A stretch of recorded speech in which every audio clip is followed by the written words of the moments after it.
So, Nahid, let's start the filters of communication. Before we start, when we say the filters of communication, what do you actually understand by this? What do you think are the filters? The biases through which we receive the communication. Philip? I think that no matter if it's conscious or unconscious, there's a filter. Either the filter is going to be raw, or either we're going to impact on it and we're going to modify it. Okay. So it will suit whatever we want it to be. Okay. All right. Now here we just like to throw something to you, just for a better understanding of how we understand filters or how we identify with filters. So it's the Christmas season, right? So let me share something that happened to me about 2 weeks ago. So in different parts of the world, people are celebrating Christmas in different ways. It could be right, it could be wrong, but it's just like that. So here I was driving with a friend of mine, and all of a sudden I see a beautiful red heart. And I said, wow, this is a beautiful heart lit. And she said, that's not for Christmas, that's for Valentine. So I said, well, I love to see a heart anytime. So now that was a different filter that we all have. So what are those filters? It could be right or wrong, but we all see different things because during wherever we grew up, I was born in Sweden. Here we have certain ways, just like Christmas, how they have here. And in other parts of the world, America or Asia or Africa, there's different ways. So this woman, she was Swedish and she spoke from the culture of Sweden. So let's talk about these different filters, Nahid. As you guys, Joy already said about this, and even Philip said that we consciously or unconsciously do have filters. It's based on our biases, based on, as Helen said, the traditions, the societal traditions, the traditions which are associated with some things which are being done in a certain way for a very long period of time, and we just follow it. So when we think how these filters impact our communication. Now, communication, when we say, it's not just about speaking. Communication has got two different aspects. One is, of course, the verbal communication, which is oral, listening, and writing. And then there is the non-verbal communication, which are these biases, which comes out in our body language, which comes out in the energy that we give people when they, the vibes that we give out. Because of our biases, some things that we don't agree on, our energy is going to be very, very negative. And people do get that. That's also communication. That's a non-verbal communication. And that communication is in feelings. So verbal and non-verbal communication. And 70% of communication is non-verbal communication. Now, 70% is dependent when I am speaking, and especially in today's day and time, when I'm speaking online. I don't have the space to make people feel, which is 70% of the communication success of a communication. So I don't have the space to make people feel through my presence, through my body language, because they can just see this much of me. They can't see how I'm sitting. They can't see how I'm standing. They can't see if my hands are closed. They can't see if I've closed myself to listening to that person, to accepting that person, which is what body language talks about. But body language also talks about one more thing, and it talks about what state am I in. It's not just about my reaction to the other person, but it's also about my own state of mind. Because even if I am in complete understanding of your traditions and your values and your biases, but if I am not in the right state of mind, I don't understand.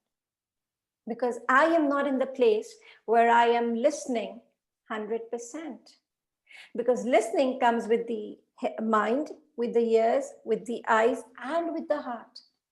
If you're just looking at somebody, that's not listening. If you're just hearing somebody, that's not listening. Got to hear, listen, feel, and think. That's when you listen. Think without biases. Put that across, put that aside. So where do we get these filters from? Where do these filters come from? To give you a small understanding of the filters, some, of course, come from cultural filters, which is basically based on the norms that our family follows, the society that we come in from, the religion that we follow, our faith, our upbringing, our country. It can be a lot of things. Then there is the unconscious filters, which comes from, which needs the least response or the least reaction. And you will see this in when you react to certain things. And the best reaction, if you want to ever gauge, is the reaction to something which is unknown. So fear. Fear of, what is the fear that you have? Some people have got fear that if there is a black cat which crosses the road, they stop. What makes them stop? It's a belief which is there, a superstitious belief which has been given down from generation to generation, that if a black cat walks on the road, then that's bad luck. Something bad will happen to you. And they say this to themselves. Unconscious reaction, unconscious behavior. Immediately they'll stop without trying to understand what has been said, has got any justification, has got any proof, or even if it actually has any impact on anybody. We're not asking those questions. We just react. And then there are the behavioral filters, which are basically based on our natural behavior. We all, when we are born with a set of natural behavior. And that gets conditioned by our parents and then by our society. And then we have the perceived behavior, which is like, this is how I'm supposed to behave. This is right. This is wrong. This is how I should talk. This is how I should present myself. This is how I should dress. This is how I should sit. This is how I should be. All the perceptions about a behavior, that's the perceived behavior, which we all live every day, no matter how natural we want ourselves to be, but we are conditioned. Beyond that, there is beyond those behavioral filters, there is a natural behavior, which comes out in your reactions when you get hurt, which comes out in your reactions when you are surprised, when you are excited. Certain extreme emotions bring out those reactions in you. Those are your behavioral filters. And they impact your skills, they impact your communication. Because we cannot go on studying every individual's behavior. It's just not possible. I mean, there are 7 billion people on this earth. We can't go and study 7 billion people's behavior. But what we have are certain tools which help us understand that certain styles of behavior listen with these filters, behavioral filters, or speak with these filters, or understand with these filters, because they have a certain behavioral style, a natural behavioral style, not the perceived or the conditioned one. So these are the filters today that we are going to focus on. The filters that come out because of your natural behavioral style. Now here, there are lots of theories which we can discuss with you. There are lots of other personality traits, personality types, type indicators. A lot of such theories are there. A lot of such studies are there. We'd like to focus on one, which both me and I, Helen, we've been using for quite some time now. In fact, I've been using it for approximately 10 years. And I find it to be so accurate because it's very simple. It doesn't go into understanding anything beyond who you are. And when you understand who you are, when you are aware of who you are, that's when you can change to what you want to become. So in this particular study that we follow, which is based on the DISC platform, there are 4 different behavioral styles: the D, the I, the S, and C, which makes it easier for us to put, to understand people's behavior. Because on some level or the other, there are similarities between people who are in an I behavior style. You will find they will not be 100% congruent, but you will find similarities in the I style, people who are in the I style. Similarly, people who are in the D style. So it makes it easier for us to understand the filters of our own behavior when we understand the style that we speak in, and the filters of the other person whom we are communicating with.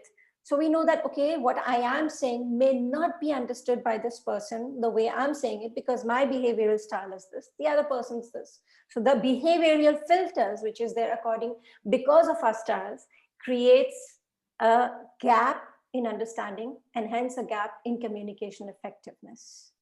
So just taking you through a brief description of how you can identify, just by listening, the different styles.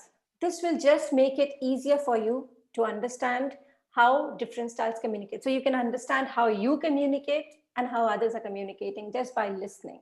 So like, for example, a D style, they speak in one direction, I want it done. I am determined. I am dominating. I'm dominating this conversation. They are direct. They do not go, they don't try to sugarcoat anything. They call a spade, and they'll come and tell you on your face, I want this done in this time, deliver it to me by this time, and I don't care how you do it. That's your D style. When they write emails to you, they'll be very direct. Everything in bullets, no social niceties, maybe just a how are you, but they're not expecting you to reply that. That's just a nicety which they've done. But the main focus, these people are task oriented. They don't care how you do it. They want the work done. And these are the ones who, at the time of crisis, they deliver.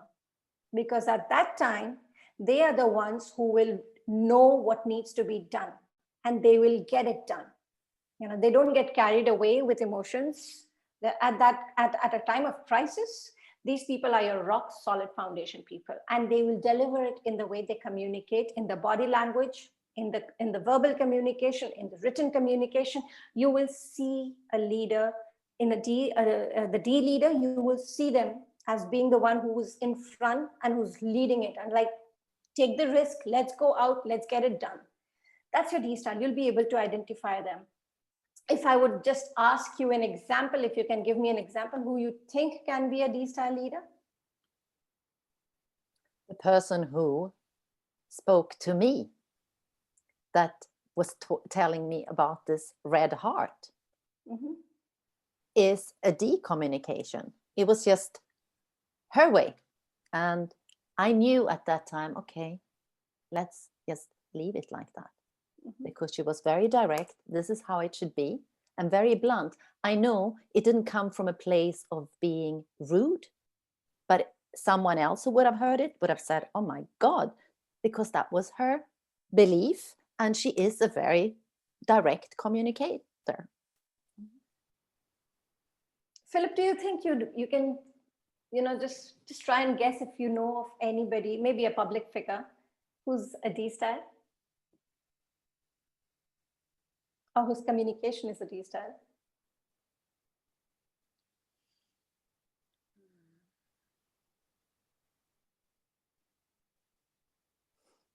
It's okay. Let's move on. I'm sure people will find out more when we move along, when we see the other styles. You've got something to say? You scared me because I see shades of myself in that.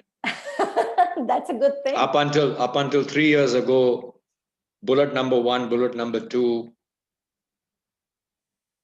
Yeah, bullet number 3, not, I would say about 20-25%. Bullet number 4 definitely would come out like a yellow streak down anybody's back, but it's scary. It's scary. The public figure that comes to mind is literally Donald Trump when I see this, especially the last part. Yes. Absolutely. Yes. He is. But there's nothing right or wrong, and there's nothing to be scared of. It's just that we have to be aware. That's what we want to bring forward. What we're doing with this is basically just trying to make you aware of how you can identify so that you can modify your communication. That's all. There's no right or wrong, as Helen said. Helen, would you Let's like move to to take the next them one? Yes. So your then we have the style? I style. This is part of who I am. I have a little bit, because we are never one. We are not just one. And I am very positive by nature. And that can come across to other people. Oh my God, you're just positive. Doesn't mean that every day is hearts everywhere and it's like this. But I seek this. I seek to find the positive. And it's an inspiring and selling. A lot of people might see that we are very talkative. Yes, we are very talkative. Could be to advantage and disadvantage. And I do, because I'm aware now, I can take hold of unpleasant topics. But in the past, maybe I avoided it. They would use it as a diplomatic person. But I now know what I am, so I can address it more, you know, with awareness and everything. And a lot of I styles gets bored. They will not continue on small, you know, details and this. Let's move on. Let's take the next idea. Let's move, you know, and it's a lot of happiness, and, you know, things should be faster. And it's not always direct. But now I have learned that I can come across like that. So then, and I'm not only I, so, you know, no person is just one style. So could you think about any known person that is this way? Public figure, Prince Charles. I'm not sure if he is I style. He comes across as one. That's Yeah, I mean, just hearing his speeches and his talks, kind of. Yes, he comes across as one. But other people, not, you know, public, because I know there's a lot. Somebody who is thinking positive and optimistic, and maybe somebody in your business circle, in your life, in your friend circle, you know, you can have people there. So you'll be able to identify somebody who's coming across as an I to you. I guess I'm in a mix of, so far, a mix of D and I. We have all of it. Because like you, Helen, I may have been in certain ways, and I know that I have evolved, I have changed. Why is that? I'm not certain. I don't know. I'm aware of it. It's already good. I can be the type of person who would always go into details, or totally the opposite. The large views, the large understanding, making things work all together with many different people. So basically, and Helen, you mentioned a word, or was it unite? I'm not certain. Someone mentioned, which one of you, the word diplomat? yeah, I did. Sometime I may be looking for being this too, which I put it somewhere. Because for me, one of my negative aspects is that I'm gonna say something that's gonna make you laugh. I don't like to be judged. What I mean, judge for nothing. This is what I mean. But you can judge me, yes. But judge for just for judging, you know. So I guess that the trick, or it's part of me too, I found out to be a little bit wise when we get aged, is to listen, is to be diplomat, Yes. to take a back step and then go be direct and probably find solutions or whatever and think, you know. Even though, well, I have this ambiguity. I can be the guy on the shadow, and I can be the guy who is pulling the others in front, taking, encouraging and taking initiatives. For me, it's very difficult, and I know it's part of my personality. But it's really interesting what you're talking about, because you will see as we move into the other styles too. Again, like you said, sometimes I like a lot of details. Like he'd said before in the beginning, we have some that are natural and some that are applied. So let's move on to the next style, Nahid, and then people will hear more. Yeah, so this is the S style for you. Now the S style, like the D is somebody who's out there taking risks. The S is opposite. Want to be in their comfort zone. Give me the processes. Give me the system. I'll work to the T. You will have absolute perfection inside that framework when an S is at work. You know, these are people who they create trust. They talk very calmly. And they have the thing, you can talk to them for hours because they are so patient.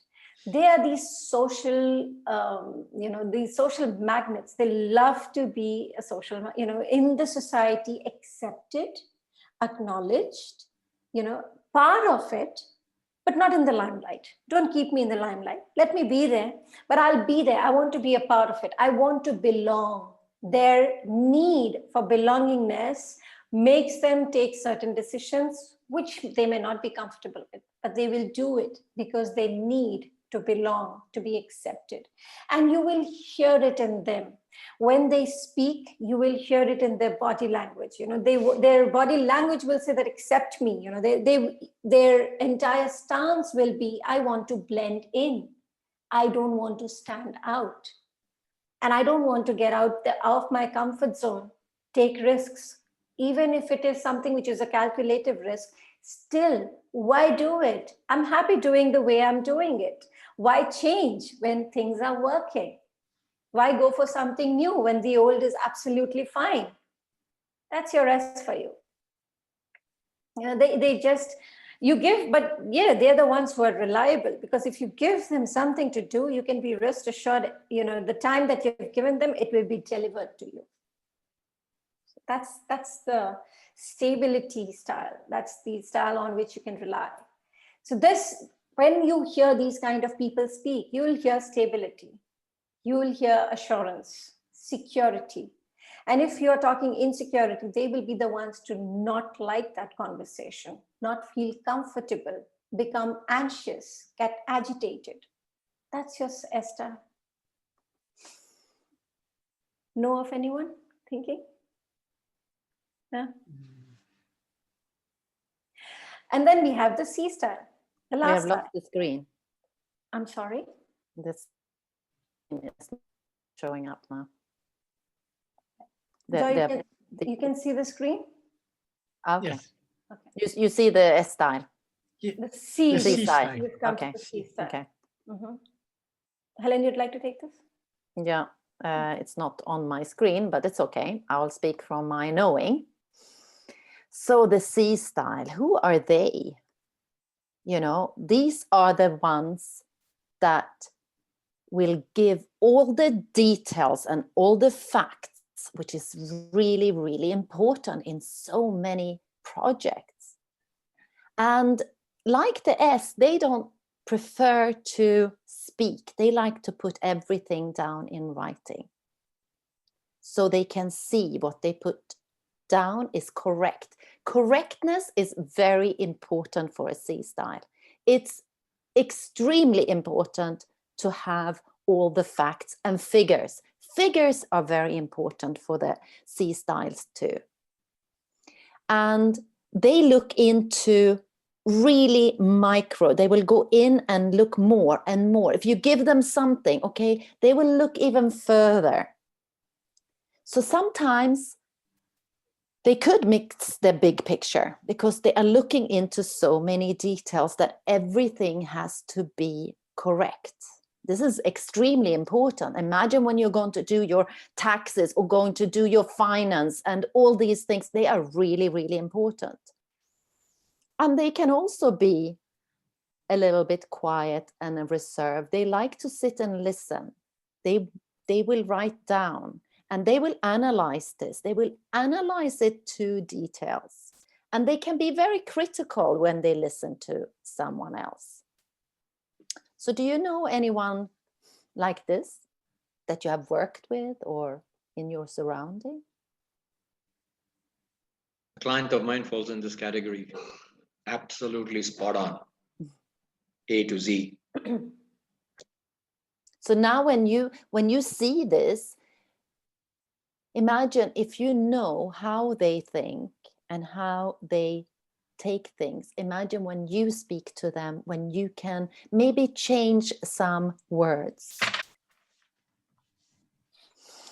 So when do you want to go to the next one? I don't know what happened to my screen. I can't see, so you have to tell me. Sure. I'll just take it from where Helen left off. And then she's saying that imagine if you can understand what they are thinking. And then you know that I don't think like that. This is how I think. I look at the big picture and my client wants to know the absolute grainy details of the project. Now that's a task for me because I have to come down from speaking about, the results, the outcome, to actually speaking about in step one, in the first hour, we are going to do this because that's what the CE is looking for. That's what they want. But I can do that because if I do that, I know that he or she is my, the person that I'm speaking to understands my communication, understands what I'm doing to the T. Because if I just give them the big picture here, they've gone away with nothing. They're confused. They are not convinced. And maybe I've lost a client. But I'm not saying I'll get down to, sitting down and making the grainy details of every hour. But if I can give them, okay, a step 1, step 2, step 3, step 4, a flow chart, they are going to fall in love with it. C's love flow charts. So if I have somebody who's asking me for details, facts and figures, and if I send them a flow chart and an infographic, oh, they're delighted. They're delighted to see that. So when I know myself is when I can know the other person.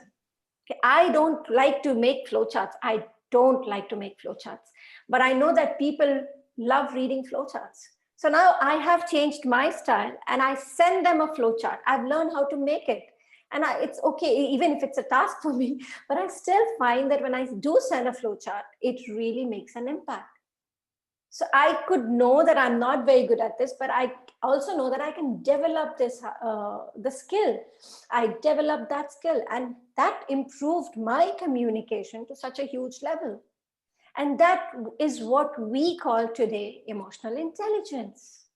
Knowing myself so that I know others. If I am only concentrated, which what we see is happening when we hear talks of emotional intelligence is know who you are working with, know your team, know what your members are going through, know what's going on in their life, know what's going on in their mind. But if you don't know what's going on here, if you don't know what's going on here, you can never know what's going on there because you're listening with your filters, your emotional filters, your biases, your emotional biases, your behavioral biases, your cultural biases.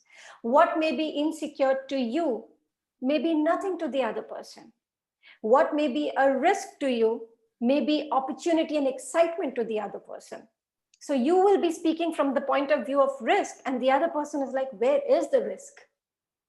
So it's when I know myself, then I can see that, okay, this is not how I need to communicate with this person. And that's when I become emotionally more intelligent because I learn how to identify feelings, first myself and then in others. And that's when I can change what I am delivering, how I am delivering, so that the other person can understand better. And that's when communication becomes successful.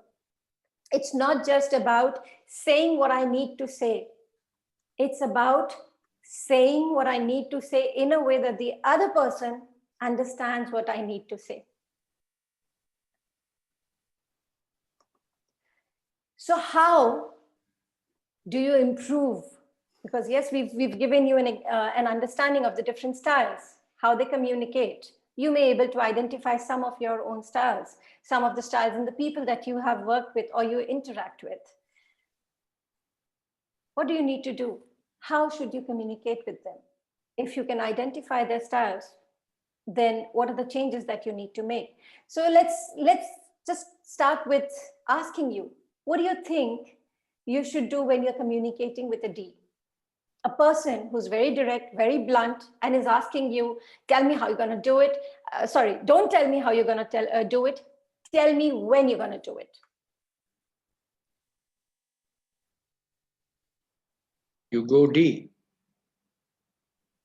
You go D. You step into D. Oh, okay. I thought you step into D and you just communicate what he's asked for, not from your point of view, but from the other's point of view. So just understanding how it is when you communicate with them. What are the do's and don'ts? I'll be sending this to you so you can take a look at this, keep it for your reference. What are the do's and don'ts? When you're speaking with a D style, give feedback immediately. They're not interested in the stories. They want to know, did it work? Okay, it didn't work. Okay, what do we need to do to make it work? That's what they need to know. They want to be only focused on results. So speak to them on results. And if there's anything that you need to take action on, take action quickly, because they're very impatient when it comes to actions. Yes, Joy? Sorry, I just want to ask this as a question. D styles normally are transactional. There's no conversation actually. No. It's a series of staccato statements from experience, just asking. I mean. Yeah. They are the task oriented. See, if you go on the quadrant, if you understand the quadrant theory of the brain, then they are on the upper quadrant, which is the task oriented quadrant. You know, they are into process, they are into task. As you said, they are into transactions. They don't care if they hurt anybody in that process. They're not very highly emotionally intelligent in that process. So that's something which a D has to work on. But it could also, certain professions, it's really important to be this. Sure. Like my son's surgeon, first, before I got to know him, you know, he has sent me, okay, do this. I'm like, okay, no, bye, hello, send it now, send the file. But now I appreciate him, because imagine a surgeon standing in the middle of an operation that they are doing. If they're going to think, okay, should I have this process? No, a surgeon, and that's his natural. He is an exceptional surgeon because that's his natural style. I'm not aware if he is aware of it, but I know that now. And he is so good, he doesn't go into the emotional state. He would just quickly change. And that's a matter of, you know, minutes or maybe seconds at time when you have that. When you're standing there, you have to take direct orders, be direct, tell the nurses or the other, we are doing this now. So, you know, when you know that, when you work in that, in your natural, you will do it exceptionally well. So, you know, for certain professions, if you don't have that, it's going to be extremely difficult. You can do it because you have learned. There's so many doctors, I just took that, you know, because other doctors, but especially surgeons, they have to have that. If they are that naturally or not, then they have to apply it. But then you can see both the communication of the D style and the I style, they are very extrovert people, if they are that natural. So when we meet people that naturally have that extrovert, then we can know that, you know, maybe they have that natural D or I. So you can see with the I style, you know, also how can they communicate? How do they communicate? And how should you communicate with an I? For them to respond to you the best way and for them to be the best version of themselves.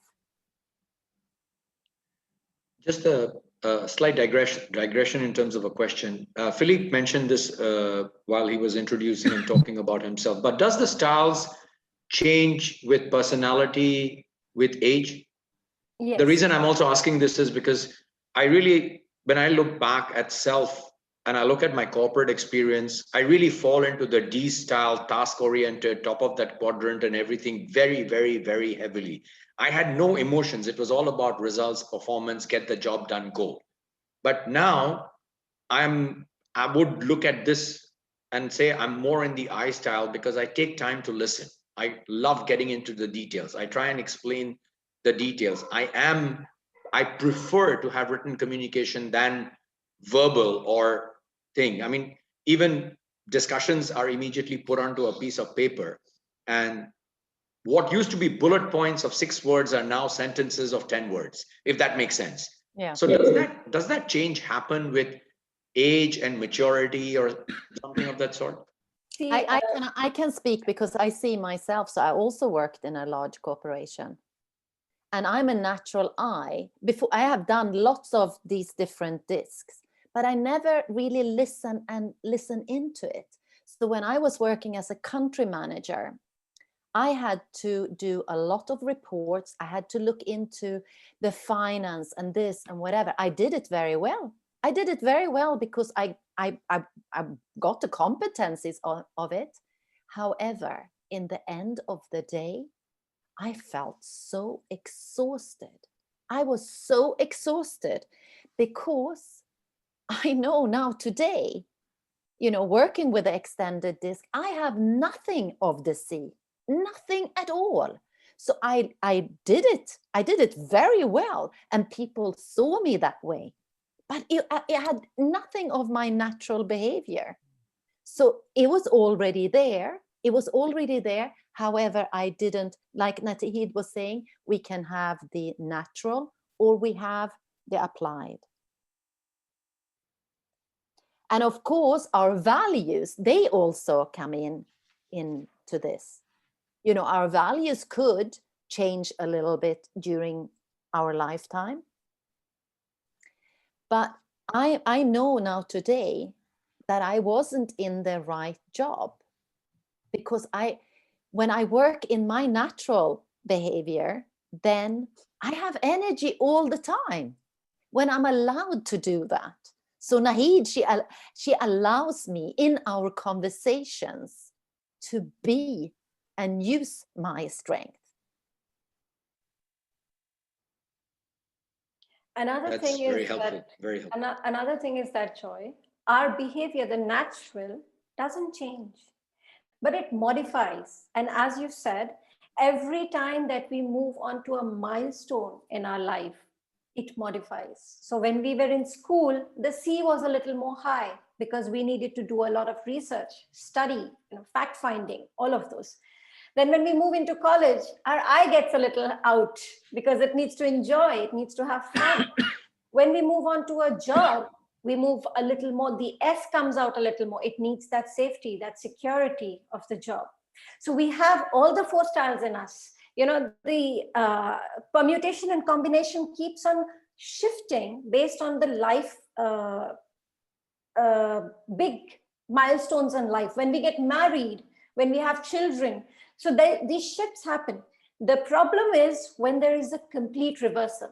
Say, for example, a person who's an I, who likes to be with people, who likes to stay in the limelight, goes and becomes a complete recluse, goes and completely hides away from people, because that means that from the I, and this happens to people when they have had some extreme incidences in their life, something which has been traumatic. They shift, they change. And that's when they go into depression. That's when they have stress, severe stress, anxiety disorders. That's when they actually have mental health issues, because they've been pushed into doing something which they didn't ever think they could do, or they were not like that. I was never like this, but today I don't even recognize the person that I've become. That's when we talk about complete shift of style, and that also has happened.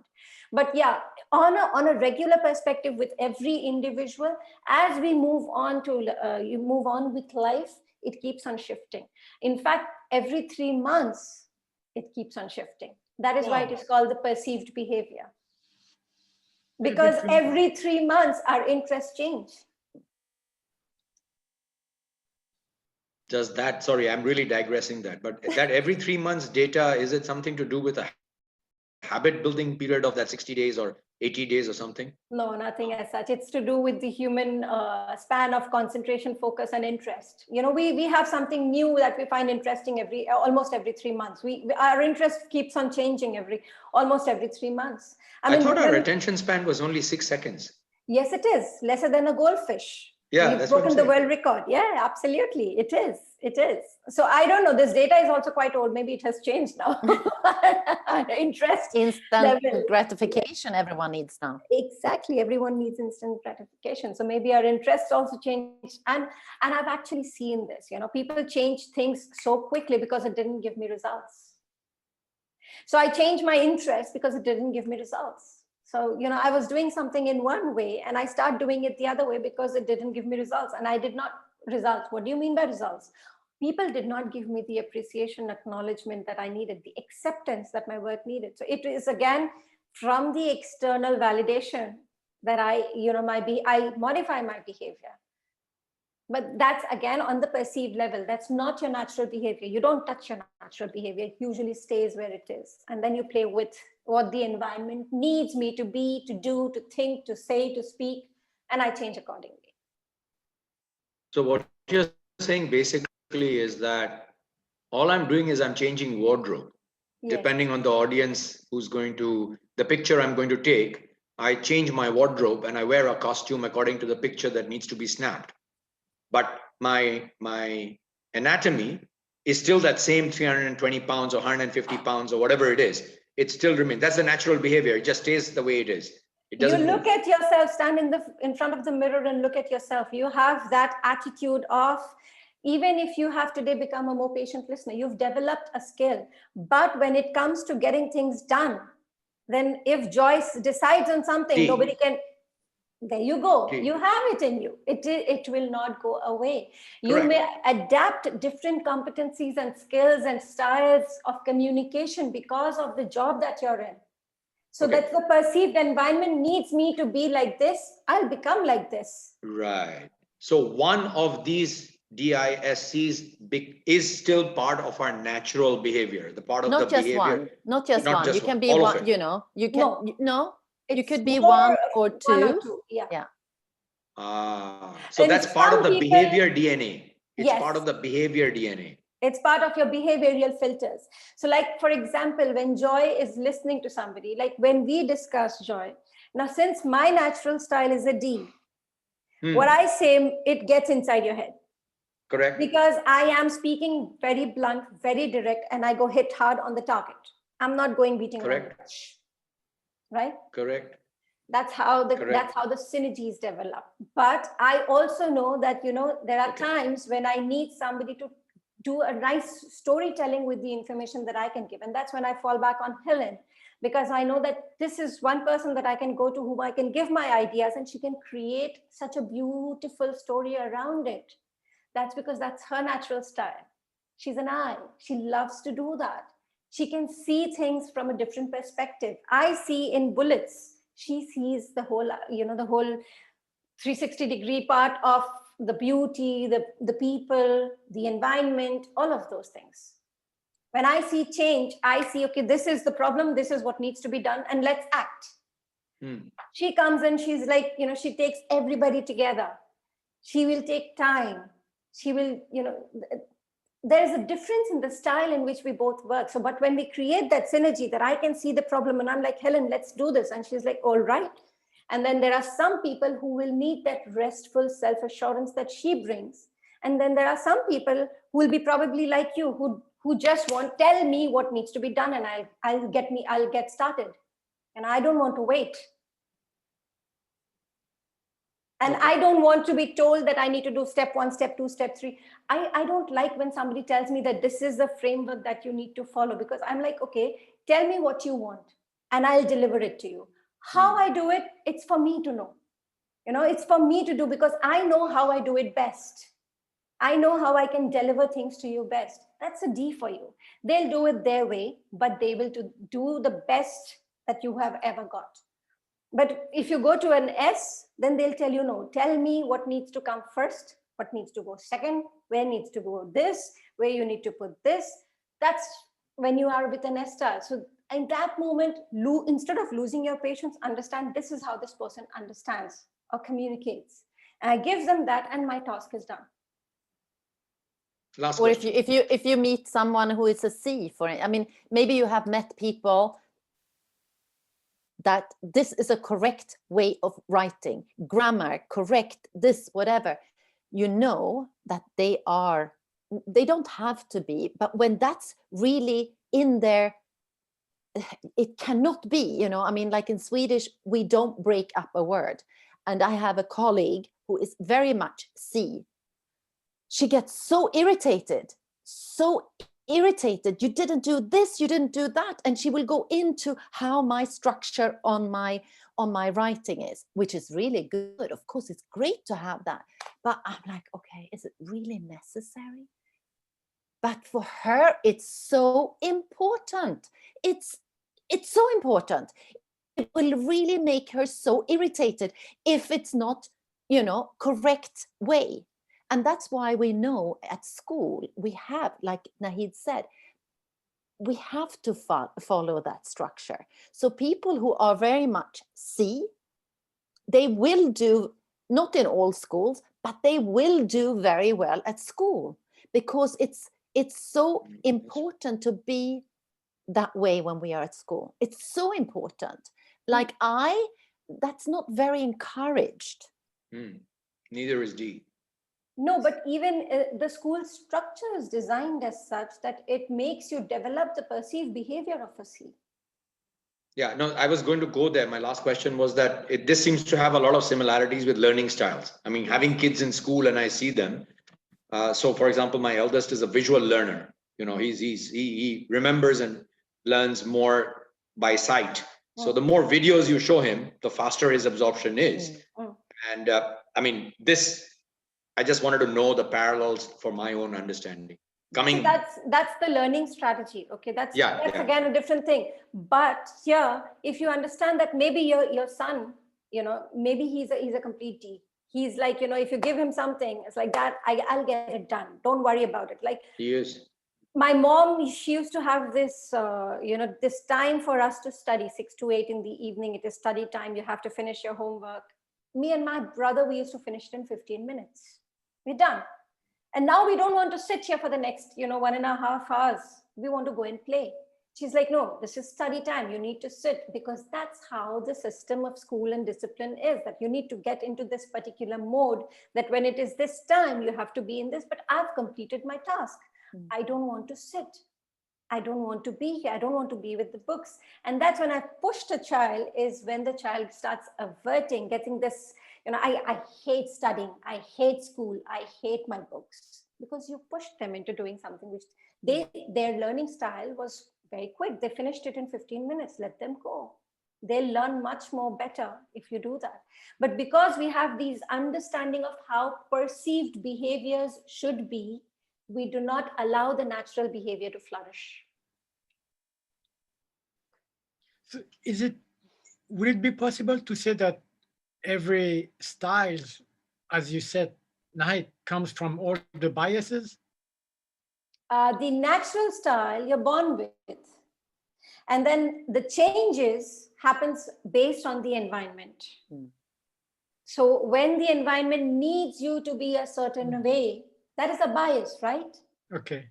So you change according to the environmental needs. Now, environment means a lot of things. It means your education system, your parents, your friends, your society, your traditions, your norms, sometimes marriage, sometimes the in-laws family. It can be anything. Sometimes even your kids. So initially, we have one or two, whatever core style, right? Huh. I wouldn't have imagined. We always have it. We always have it, Philip. It doesn't change. It's just that we become so engrossed with living the perceived one that we forget our natural one. And this, what Helen and we are trying to do here, is to just make you aware that this is your natural behavior.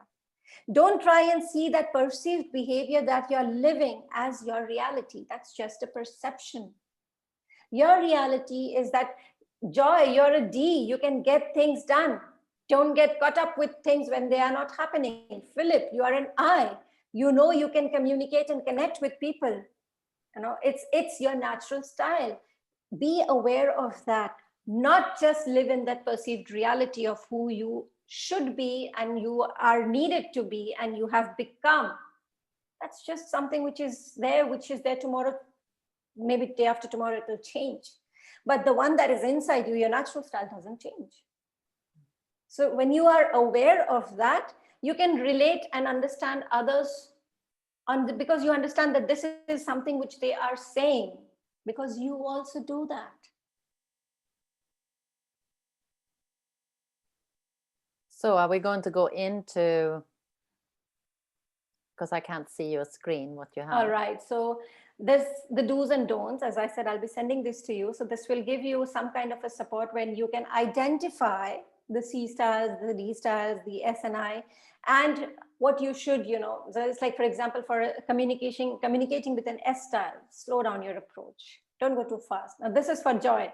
We know we like to go very fast. We like to see the big picture. We like to do things done, get things done.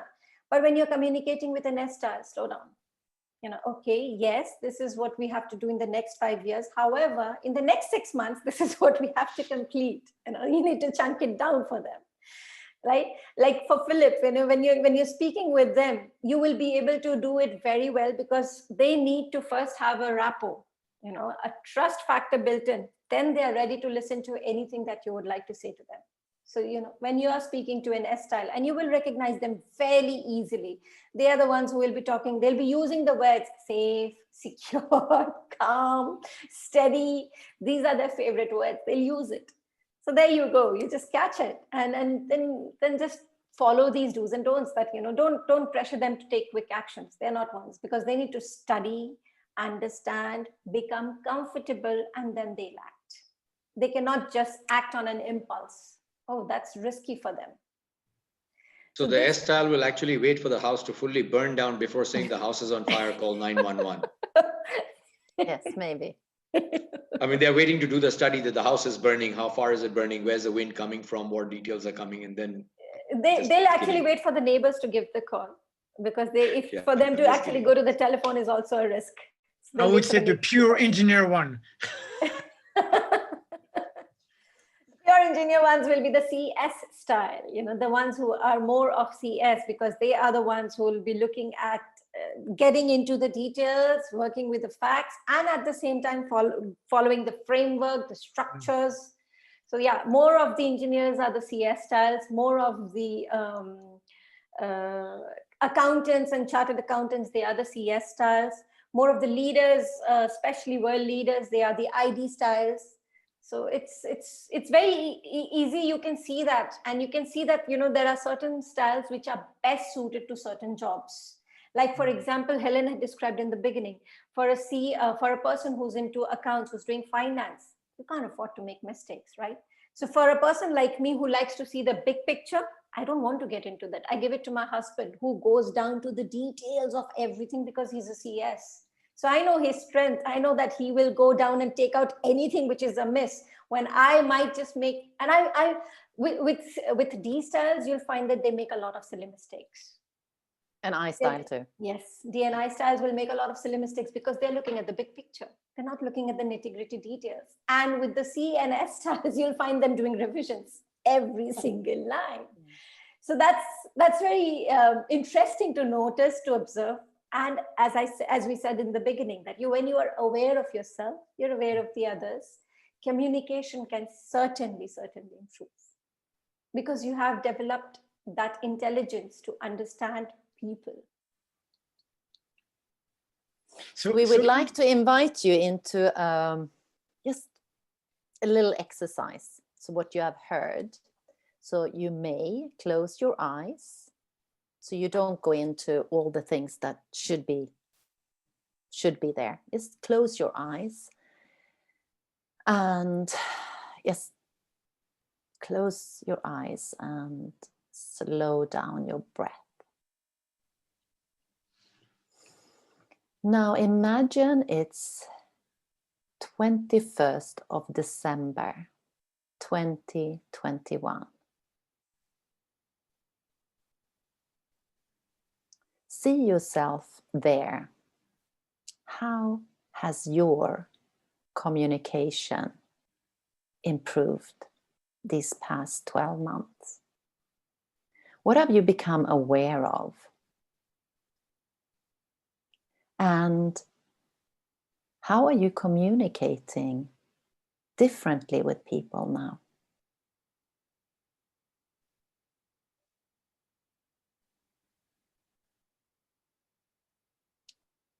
So you can write down whatever you saw yourself there and how you have changed.